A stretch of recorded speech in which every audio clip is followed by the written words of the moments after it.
Hey guys, it's Wolf Wingler in my one-car garage. First thing I noticed when I started picking over this car, when I was thinking about trading my friend Mike for my old Porsche, it's a unibody car, but it was like one of the last years of unibody cars, so everything was overly strong in the unibody. If you look at under the hood, look down the side rail here, this whole area here, those three bolts hold the K-member in, but if you look underneath, it's a pretty substantial 2x4 piece of framing. It's molded into the car, but this isn't a thin piece of steel. This is a pretty heavy piece. Look down this side here, you know, it's the same thing. I'll take you in the back.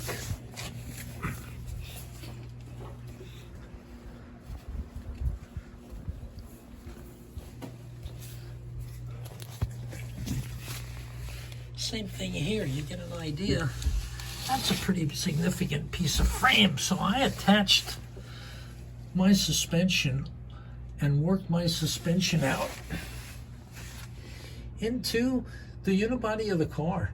The transmission tunnel, I'll show you a picture of that. It's a structural piece of the car. So the unibody part of this car was important to me. You can keep it fairly light, although I use some substantially heavier than necessary material, but I wanted to keep it unibody, and I did. Right there, that's bolted into the torque box.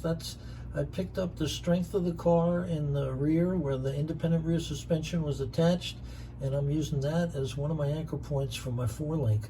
So I'm trying to work with the strength of the car. And you can see the way the 4-link ties in, and then it ties in to another cross member. There you can see it.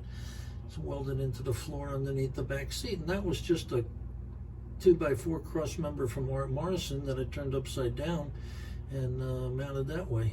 Took a little bit of grinding when I lowered the car down a little bit, but nevertheless, it's unibody. No frame. They went to frame in '64 with the first GTO.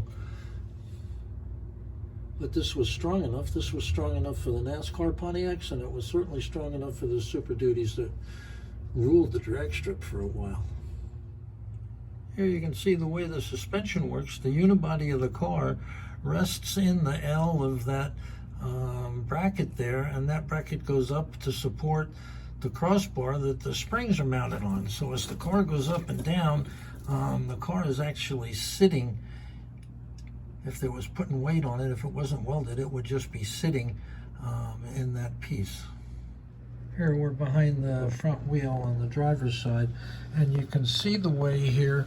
Look at the rocker box. This is a significantly strong part of the car, and then there's another small inch by, it starts by about 3 inches, and then it tapers down here in the center, and it's fairly light, this last section. But once you get back here, there's that big plate that goes around into the torque box for the rear suspension. So the cross member sits off of that. You can see the bolt that compresses on the cross member, and the car is strong all the way through. I picked up a little bit more strength in the middle when I put the tunnel in for the drive shaft.